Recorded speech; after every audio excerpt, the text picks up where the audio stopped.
Hello, I'm Mark Ellis, Barnstable Town Manager, and this is my Town Manager communication from March 6th through March 19th.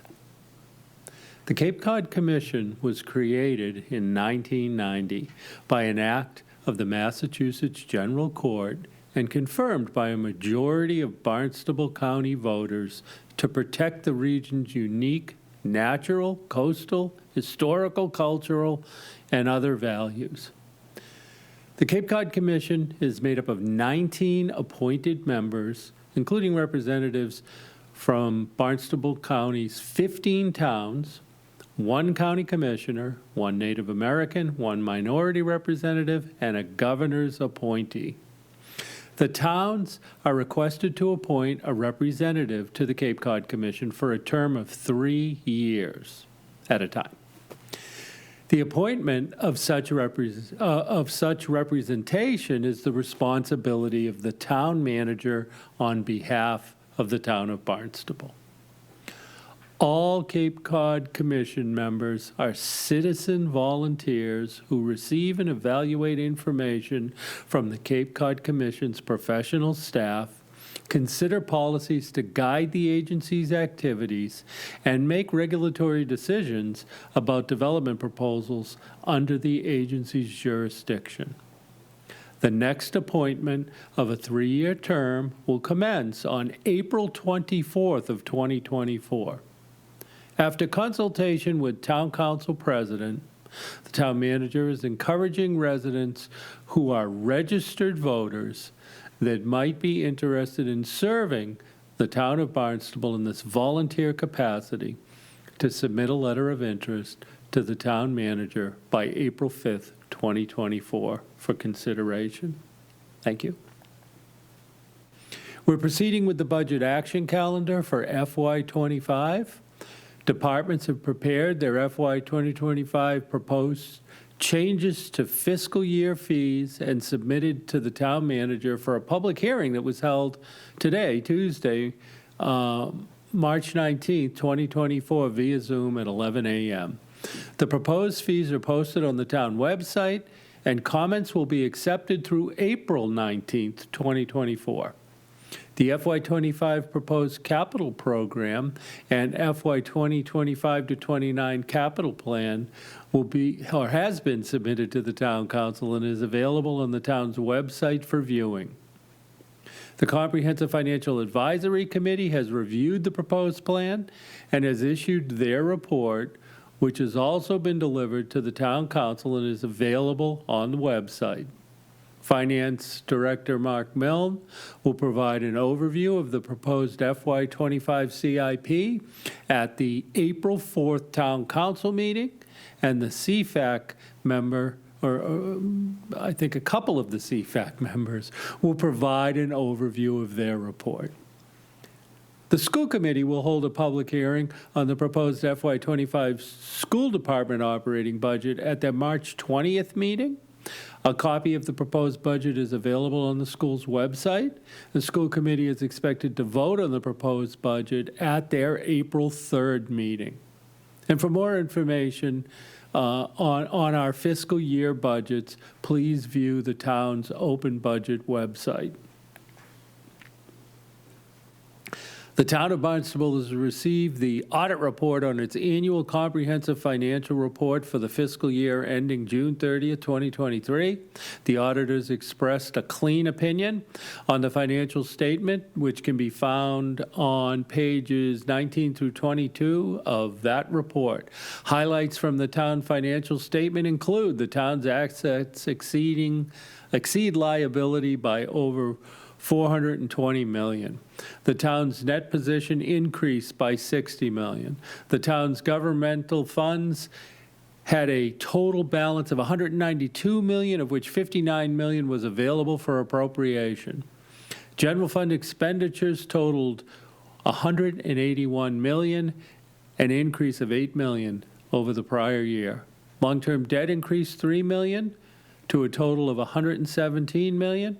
And the town's pension liability increased $38 million to $120 million, and OPEB liability decreased $32 million to $98 million as of June 30th, 2023. And the financial statement and audit reports have been posted to the town website under the financial area on our website. As previously reported, Governor Maura Healey signed an executive order creating the Commission on Clean Energy Infrastructure Siting and Permitting in an effort to meet the emission limits outlined in the Clean Energy and Climate Plans Massachusetts will need to site a significant amount of new energy infrastructure, including new solar and wind generation, storage, transmission, and distribution infrastructure. This siting committee is described as one that will bring together stakeholders to swiftly remove barriers to responsible clean energy infrastructure development. This commission will be tasked with reducing permitting timelines, ensuring communities have input in the siting and permitting of clean energy infrastructure, and ensuring that the benefits of the clean energy transition are shared equitably. The Commission has been instructed to make recommendations on administrative, regulatory, and legislative changes to existing permitting and siting procedures by the end of this month, March 31st of this year. Committee members from the town of Acton, who is a representative of Mass Municipal Association, and one of our local residents who serves relevant to representing building in Massachusetts, have been in immediate contact with me once I had reached out to the committee asking for a seat at the table on the committee, but ultimately, Barnstable did not receive that seat on that particular committee. We feel it's very important that Barnstable remained involved in this process, and we'll continue to share information as the committee proceeds with its review as mandated by our governor. I have received draft documents from the committee at this point and shared them very recently with town council. They're still under review. And we expect to be commenting in the coming weeks so that they can take that information under consideration in any report they issue to the governor. As previously reported, and in response to requests by town council and the public regarding monitoring the activation of the Vineyard Wind cable landing at Colville's Beach, I continue discussions with Vineyard Wind and request regular communication with Barnstable officials and our public regarding the safe and compliant operation of their system. And they have stated that they are safe and compliant.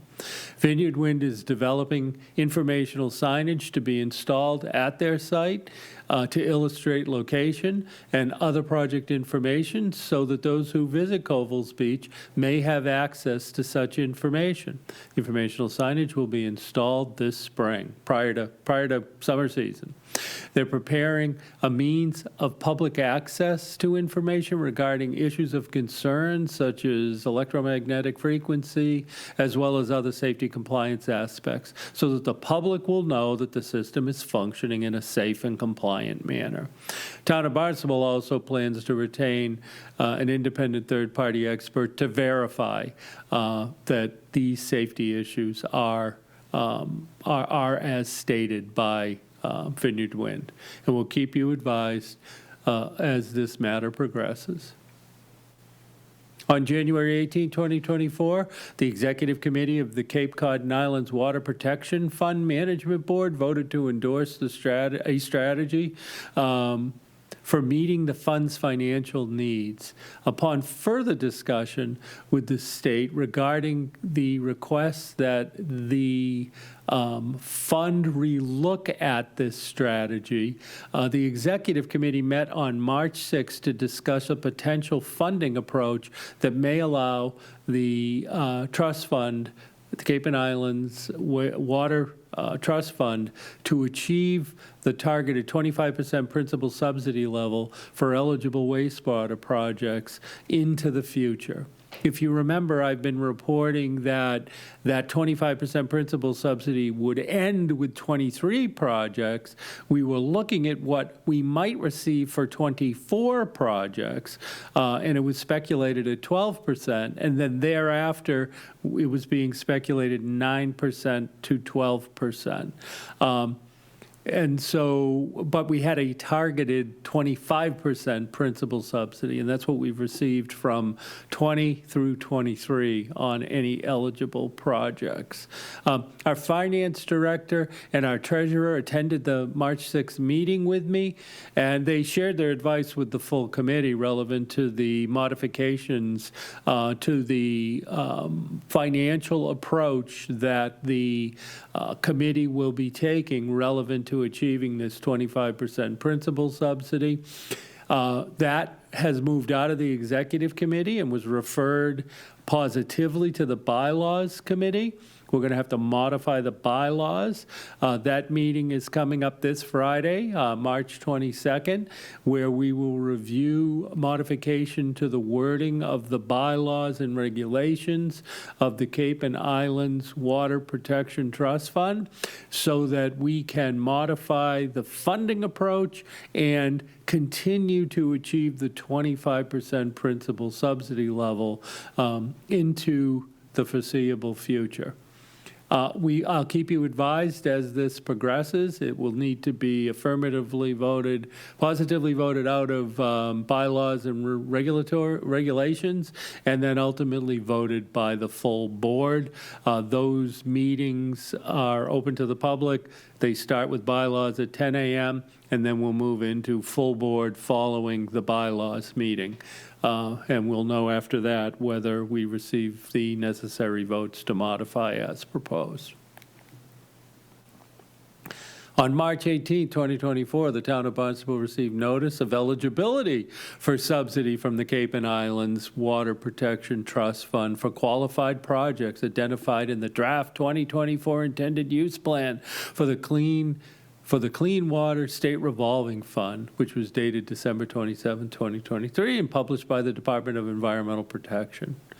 While the final 2024 intended use plan has yet to be published, the Cape and Islands Water Protection Trust Fund anticipates Barnstable's projects will be listed. I can tell you we've been participating since this trust fund was created, and we are the #1 and #3 project in the state of Massachusetts at this point.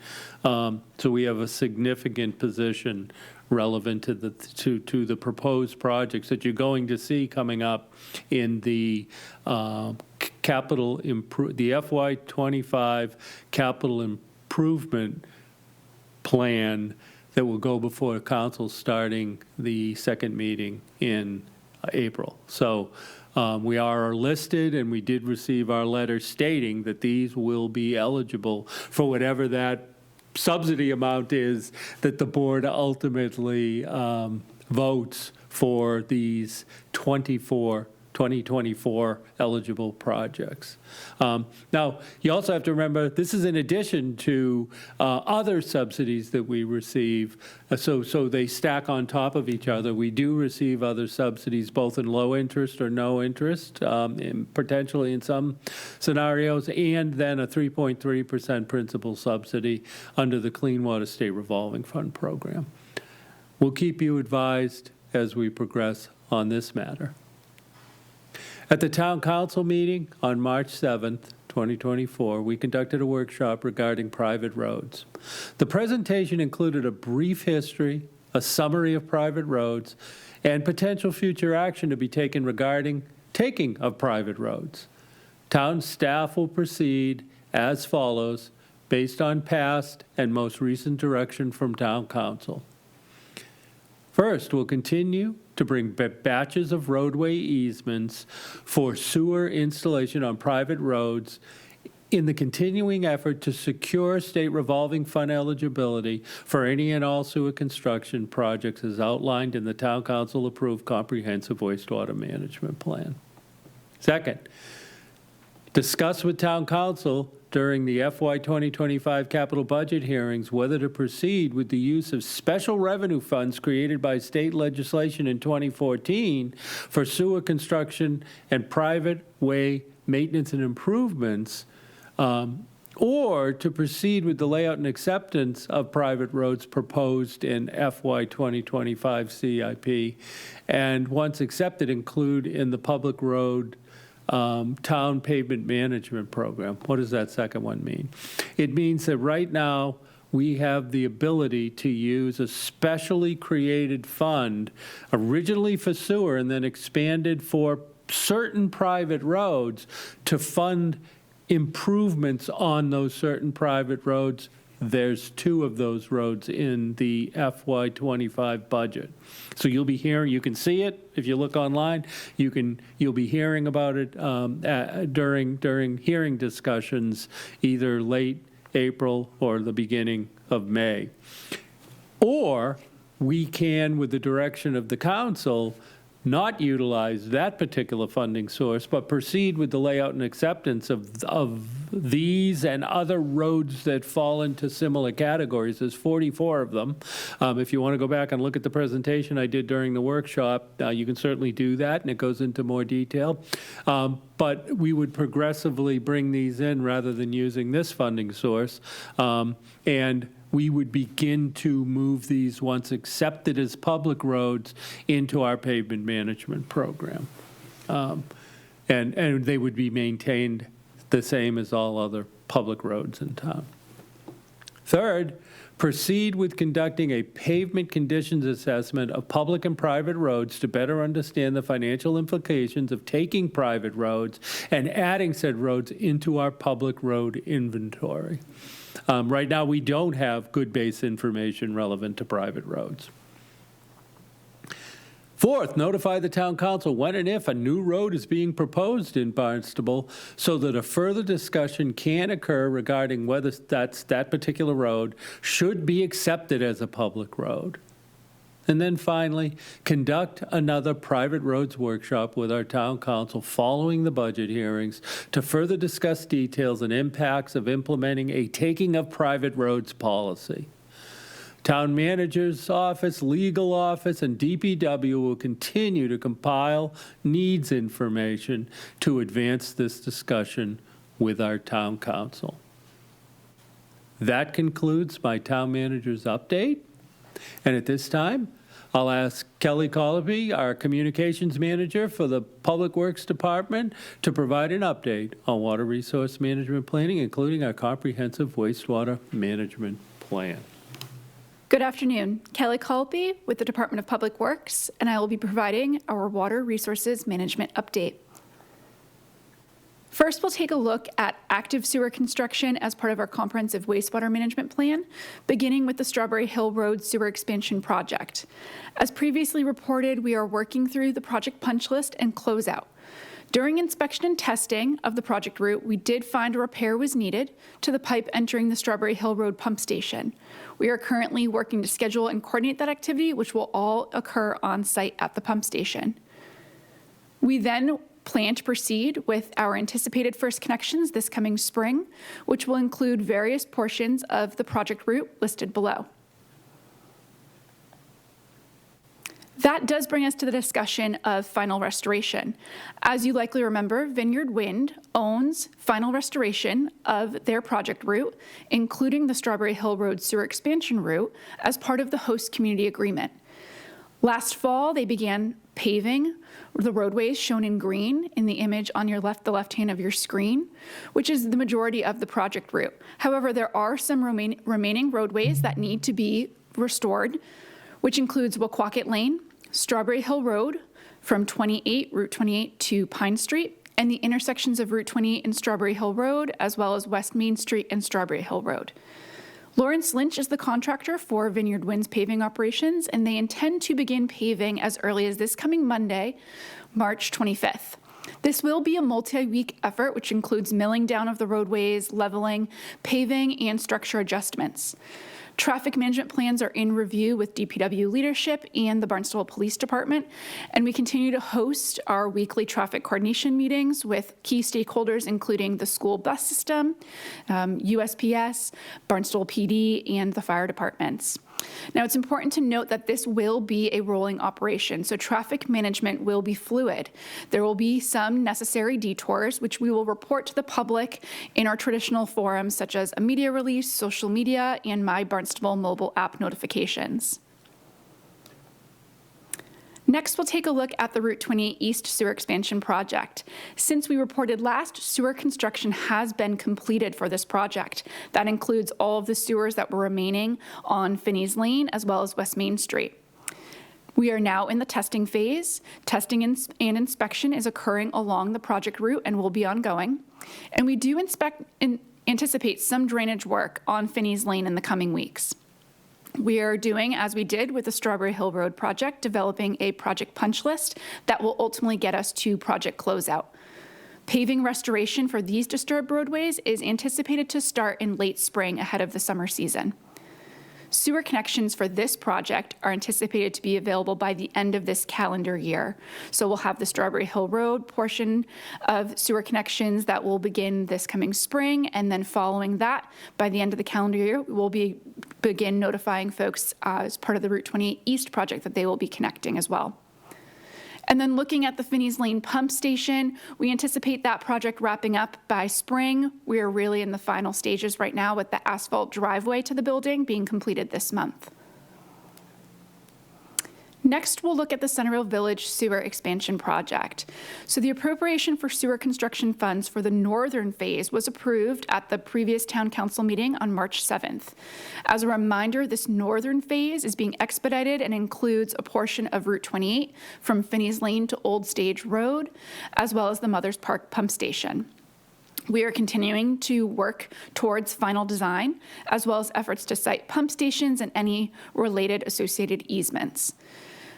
Ultimately, the goal here is to secure those state revolving funds, which requires a construction contract be in place by this summer. So in order for us to achieve that goal, we are in the process of developing our bid schedule. And then because of this change with expediting the northern portion of this project, we are preparing an updated Phase 1 project map and an anticipated implementation schedule, which will be posted on barnstablewaterresources.com.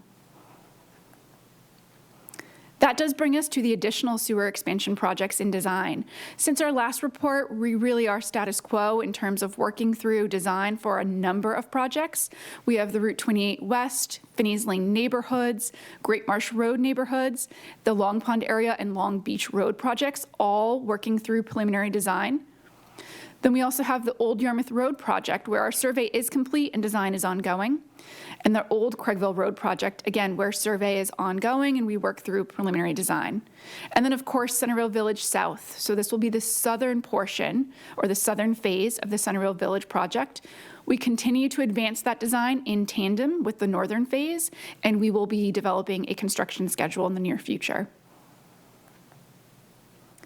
Now, with that, there is a lot that's been going into our sewer connection communications, anticipating our first connections this coming spring. We continue to host ongoing coordination meetings with the Health Department, Finance, and IT. And most recently, DPW has hired a sewer connection program manager that will handle the connection process for the residential folks who will be connecting as early as this coming spring. We also have developed a proposed communications cadence, which will start with a project closeout notification that would be developed from DPW.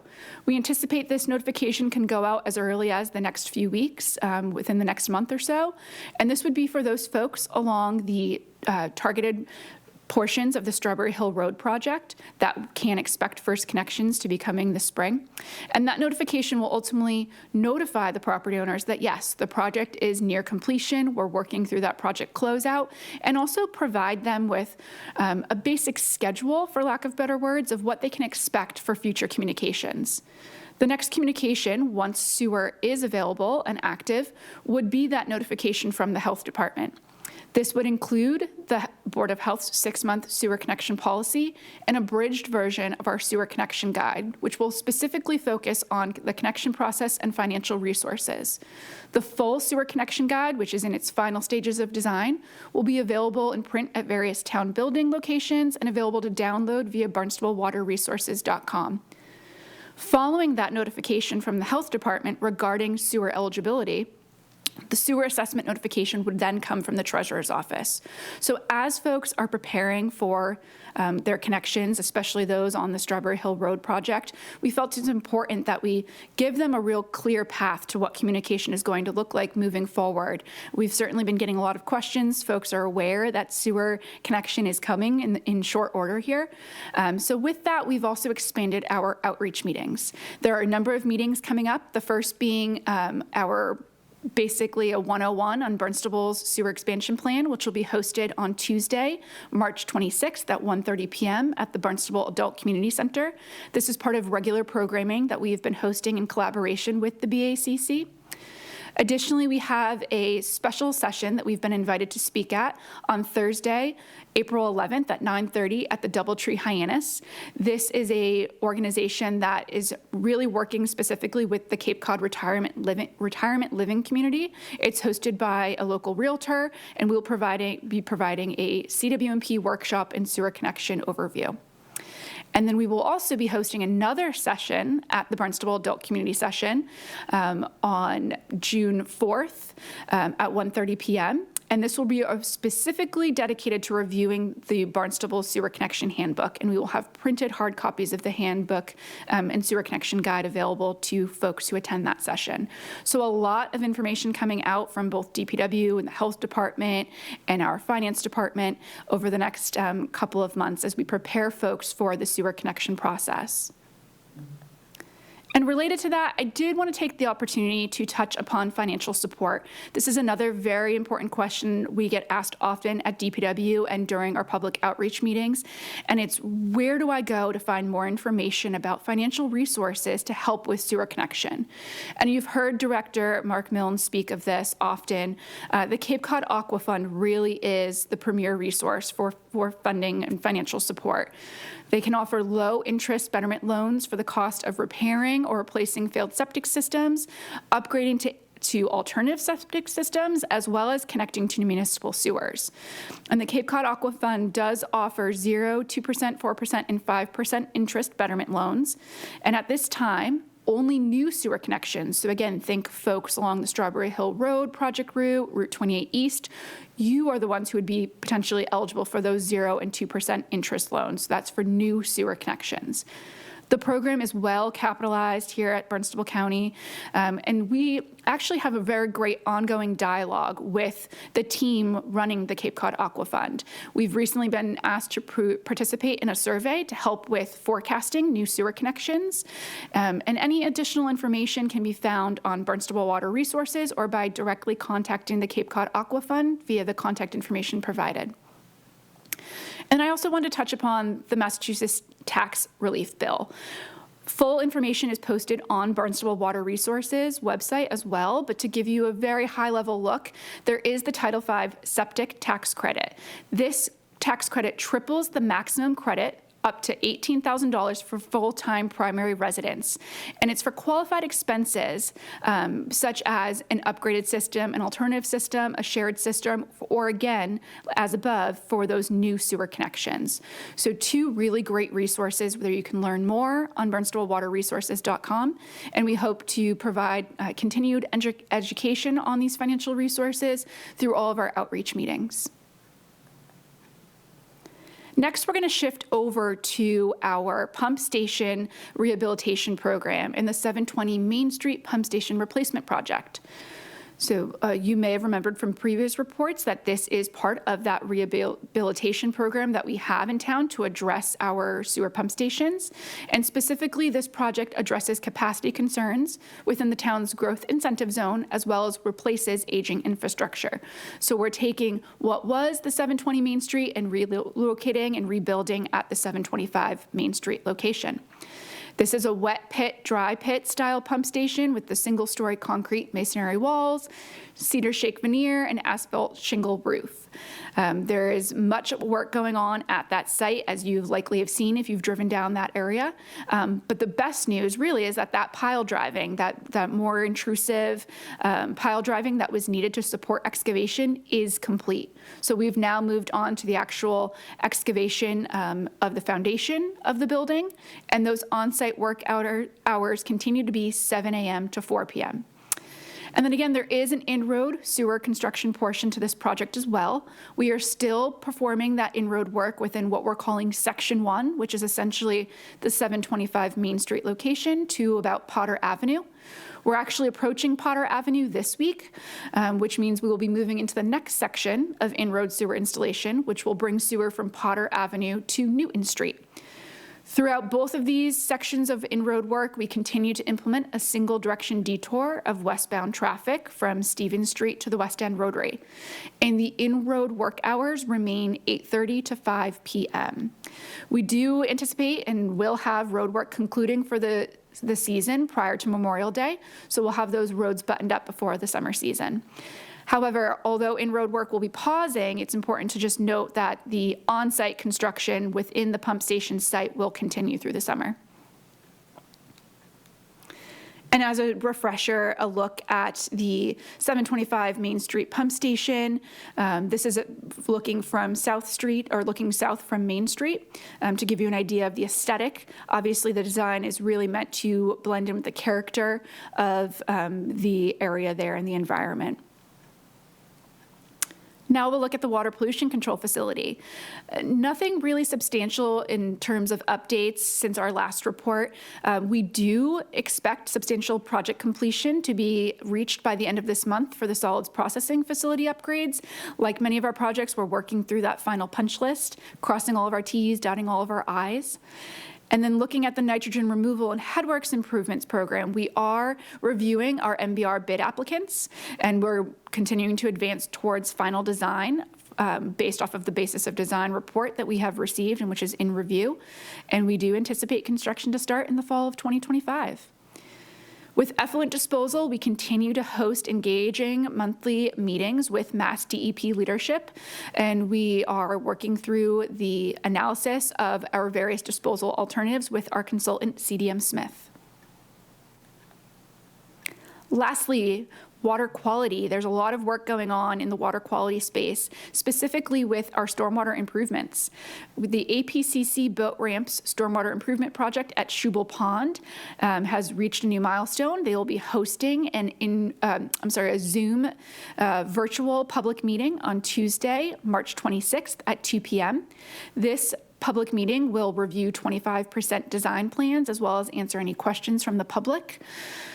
Next, we also have our municipal separate stormwater system, MS4, permit updates.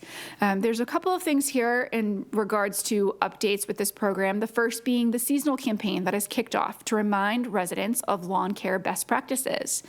The genesis of this really is to embrace what we are calling the Cape Cod lawn by reducing and eliminating fertilizers and herbicides.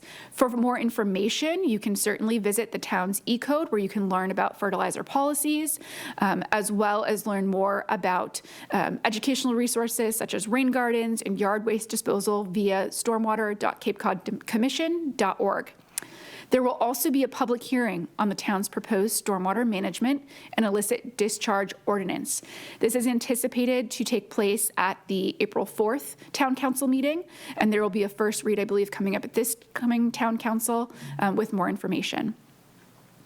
We're also making great headway on the Long Pond Marston's Mills Floating Treatment Wetland Project. The project has been awarded to TRC, and we anticipate a late April to early May deployment. So you'll begin to see some activity over at Long Pond Marston's Mills. And finally, Long Pond Marston's, oh, that's the same thing right there. Sorry about that. This should actually be speaking about the alum treatment, the Mystic Lake alum treatment on the third line here. Barnstable Conservation Commission approved the notice of intent with special conditions, and based on time of year restrictions, the alum treatment is anticipated to be completed after October 15th of this coming year. So like I said, a lot of work going on within water quality initiatives, most of all which are led by Amber Unruh, our senior project manager, and probably the biggest will be this public hearing for the stormwater management and illicit discharge ordinance, which will take place at the April 4th Town Council meeting. So more information to come. That concludes our water resources update. Thank you.